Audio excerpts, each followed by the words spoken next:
জয় হিন্দ বন্ধুসকল, আজি মই আপোনালোকৰ বাবে লৈ আহিলোঁ অসম আৰক্ষী কনষ্টেবলৰ কিছুমান ইম্পৰ্টেণ্ট কুৱেশ্যন আৰু এনচাৰ।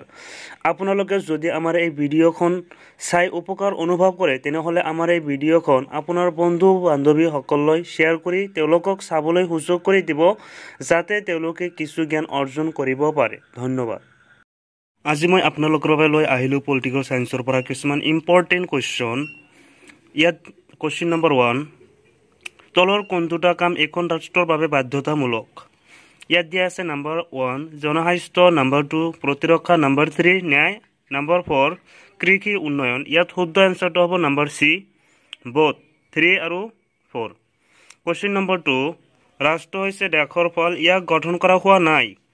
ইয়াত দিয়া আছে নম্বৰ এ শক্তি, নম্বৰ 2 উন্নয়ন, নম্বৰ চি জনসাধাৰণ, নম্বৰ ডি গ্ৰোথ বিকাশ।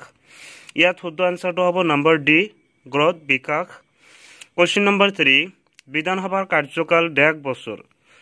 ইয়াত হ'ব শুদ্ধ এনচাৰটো হ'ব নম্বৰ এ 5। কুৱেশ্যন নম্বৰ 4, ভাৰতৰ এখন অংগৰাজ্যৰ সাংবিধানিক মুৰব্বী কোন? ইয়াত দিয়া আছে নম্বৰ এ ৰাজ্যখনৰ ৰাজ্যপাল, নম্বৰ বি ৰাজ্যখনৰ মুখ্যমন্ত্ৰী, নম্বৰ চি উচ্চ ন্যায়ালয়ৰ ন্যায়াধীশ, নম্বৰ ডি ভাৰতৰ ৰাষ্ট্ৰপতি। ইয়াত শুদ্ধ এনচাৰটো হ'ব নম্বৰ এ ৰাজ্যখনৰ ৰাজ্যপাল।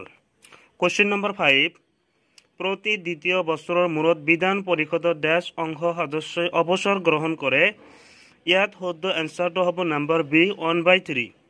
কুৱেশ্যন নম্বৰ 6, সংসদীয় পদ্ধতিৰ চৰকাৰ এখনৰ প্ৰকৃত ক্ষমতা কাৰ হাতত ন্যস্ত থাকে? ইয়াত দিয়া আছে নম্বৰ এ ৰাষ্ট্ৰপতি, নম্বৰ বি চৰকাৰ, নম্বৰ চি সংসদ, নম্বৰ ডি প্ৰধানমন্ত্ৰীৰ নেতৃত্বাধীন মন্ত্ৰী পৰিষদ। ইয়াত শুদ্ধ এনচাৰটো হ'ব নম্বৰ ডি প্ৰধানমন্ত্ৰী নেতৃত্বাধীন মন্ত্ৰী পৰিষদ। কুৱেশ্যন নম্বৰ 7, কোন সময়ত ভাৰতীয় সংবিধানৰ প্ৰদত্ত মৌলিক অধিকাৰসমূহ স্থগিত হৈ থাকে? ইয়াত দিয়া আছে নম্বৰ এ সাধাৰণ নিৰ্বাচন, নম্বৰ বি সকলো প্ৰকাৰৰ জৰুৰীকালীন অৱস্থাত, নম্বৰ চি ৰাষ্ট্ৰীয় জৰুৰীকালীন অৱস্থা, নম্বৰ ডি উপৰোক্ত সকলো ক্ষেত্ৰত। ইয়াত শুদ্ধ এনচাৰটো হ'ব নম্বৰ চি ৰাষ্ট্ৰীয় জৰুৰীকালীন অৱস্থা। কুৱেশ্যন নম্বৰ 8, তলৰ কোনটো কথাই প্ৰতীয়মান কৰে যে ভাৰতৰ সংবিধানখন যুক্তৰাষ্ট্ৰীয়? ইয়াত দিয়া আছে নম্বৰ এ এখন লিখিত আৰু অনমনীয় সংবিধান, নম্বৰ বি এক স্বাধীন ন্যায়পালিকা, নম্বৰ চি কেন্দ্ৰৰ হাতত সকলো ক্ষমতা অৰ্পণ, নম্বৰ ডি কেন্দ্ৰ আৰু ৰাজ্যৰ মাজত ক্ষমতাৰ বিতৰণ। ইয়াত শুদ্ধ এনচাৰটো হ'ব নম্বৰ ডি কেন্দ্ৰ আৰু ৰাজ্যৰ মাজত ক্ষমতাৰ বিতৰণ। কুৱেশ্যন নম্বৰ 9, ধৰ্ম নিৰপেক্ষ মানে কি? ইয়াত দিয়া আছে নম্বৰ এ সকলো ধৰ্মক অৱদমন কৰা, নম্বৰ বি সংখ্যালঘুসকলৰ উপাসনাৰ স্বাধীনতা, নম্বৰ ডি নম্বৰ চি ৰাষ্ট্ৰৰ পৰা ধৰ্মক পৃথক কৰা, নম্বৰ ডি এটা ৰাজনৈতিক আৰু সামাজিক দৰ্শনৰ পদ্ধতি য'ত কোনো ধৰ্মই বা ধৰ্মীয় বিশ্বাসক বিশেষ অনুগ্ৰহ প্ৰদান কৰা নহয়। ইয়াত শুদ্ধ এনচাৰটো হ'ব নম্বৰ ডি এটা ৰাজনৈতিক আৰু সামাজিক দৰ্শনৰ পদ্ধতি য'ত কোনো ধৰ্ম বা ধৰ্মীয় বিশ্বাসক বিশেষ অনুগ্ৰহ প্ৰদান কৰা নহয়। নম্বৰ 10, ভাৰতীয় সংবিধানখনৰ প্ৰকৃতি ঢেক। ইয়াত দিয়া আছে অনমনীয়, নম্বৰ বি অতি ধীৰ, নম্বৰ চি ধীৰ, নম্বৰ ডি আংশিকভাৱে ধীৰ আৰু আংশিকভাৱে নমনীয়। ইয়াত শুদ্ধ এনচাৰটো হ'ব নম্বৰ ডি আংশিকভাৱে ধীৰ আৰু আংশিকভাৱে নমনীয়। কুৱেশ্যন নম্বৰ 11, ভাৰতীয় সংবিধানত মৌলিক অধিকাৰ ক'ত উল্লেখ আছে? ইয়াত দিয়া আছে নম্বৰ এ সংবিধানৰ 3য় অধ্যায়ত, নম্বৰ বি সংবিধানৰ 7ম অনুসূচীত, নম্বৰ চি সংবিধানৰ 4ৰ্থ অধ্যায়ত, নম্বৰ ডি ইয়াৰে এটাও নহয়। ইয়াত শুদ্ধ এনচাৰটো হ'ব নম্বৰ এ সংবিধানৰ 3য় অধ্যায়ত। Question number 12,